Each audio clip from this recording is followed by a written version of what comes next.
त्यांना असं वाटत असेल की आपण महाराजांना मानतो, तर त्यांनी तात्काळ या परिसराची स्वच्छता करावी. अन्यथा येत्या 2 दिवसात छत्रपती शिवाजी महाराजाच्या स्मारकाच्या बाजूला मी पंढरी पाटे स्वतः वैयक्तिक शेतकरी चळवळ यवतमाळ यांच्या माध्यमातून अन्नत्याग आंदोलन करेल.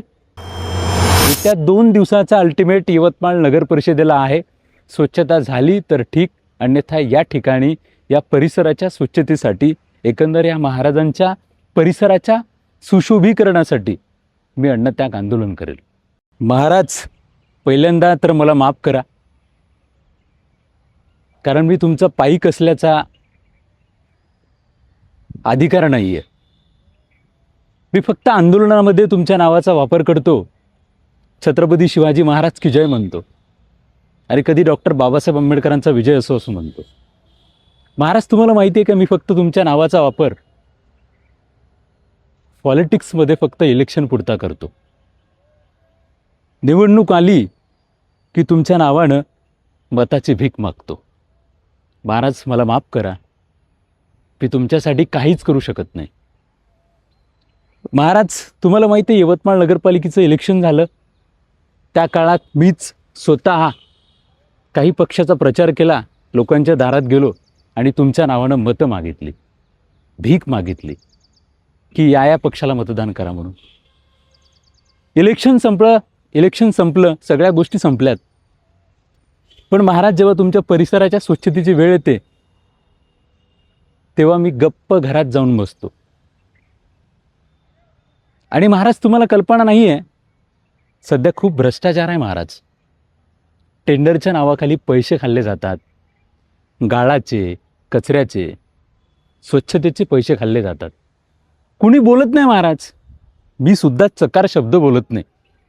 मी जर बोललो तर काय होतं माहिती आहे का,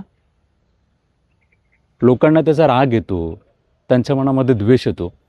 पण महाराज, तुमच्या या छत्रपती शिवाजी महाराज पुतळा परिसराची अवस्था पाहून मला स्वतःला लाज वाटते की मी छत्रपती शिवाजी महाराजांचं फक्त जोरात नाव घेऊ शकतो, त्याच्या पलीकडे काहीच नाही. तुमच्या परिसराची झालेली अवस्था पाहून खूप वाईट वाटत आहे. महाराज, या ठिकाणी सत्तेमध्ये भारतीय जनता पार्टी आणि शिवसेना शिंदे गट आहे आणि सोबत त्याच्याच ताकदीला लोकांनी प्रचंड मताधिक्य दिलेला विरोधी पक्ष भारतीय राष्ट्रीय काँग्रेससुद्धा आहे. दोन्ही पक्ष बोलत नाहीत महाराज, कुणीच बोलत नाही. तुमची वेळ आली, तुमच्या परिसराची स्वच्छतेची वेळ आली की आम्ही चकार बोलत नाही. पण महाराज, फक्त इलेक्शन आलं की आम्ही तुमच्या नावाचा वापर करतो, आमची पोळी, आमची भाकर फक्त भाजून घेतो, त्याच्या पलीकडे काहीच नाही महाराज. सत्तेतल्या पक्षाला थोडी लाज नाही आणि विरोधी पक्ष कुठं आहे याची कल्पना यवतमाळकरांना नाही. महाराज, परिसराचं ही अवस्था, एकंदर शहराची अवस्था जर पाहिली तर न बोलण्यासारखं आहे.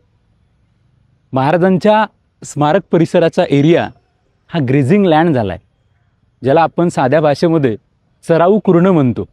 म्हणजे इथे फक्त जनावरं आणायची आणि सोडायची, त्याच्या पलीकडे महाराजांच्या परिसराची अवस्था दुसरी कुठलीही परिस्थिती नाही आहे. या सदर परिस्थितीवरती जर सत्ताधारी पक्षातला वाटत असेल की जे स्वतः एक हिंदुइझम नावाचा फॅक्टर चालवतात, त्यांना असं वाटत असेल की आपण महाराजांना मानतो, तर त्यांनी तात्काळ या परिसराची स्वच्छता करावी. अन्यथा येत्या 2 दिवसात छत्रपती शिवाजी महाराजाच्या स्मारकाच्या बाजूला मी पंढरी पाटे स्वतः वैयक्तिक शेतकरी चळवळ यवतमाळ यांच्या माध्यमातून अन्नत्याग आंदोलन करेल. येत्या 2 दिवसाचा अल्टिमेट यवतमाळ नगर परिषदेला आहे. स्वच्छता झाली तर ठीक, अन्यथा या ठिकाणी या परिसराच्या स्वच्छतेसाठी, एकंदर या महाराजांच्या परिसराच्या सुशोभीकरणासाठी मी अन्नत्याग आंदोलन करेल. थांबतो. पंढरी पाटे. जय जिजाऊ, जय शिवराय.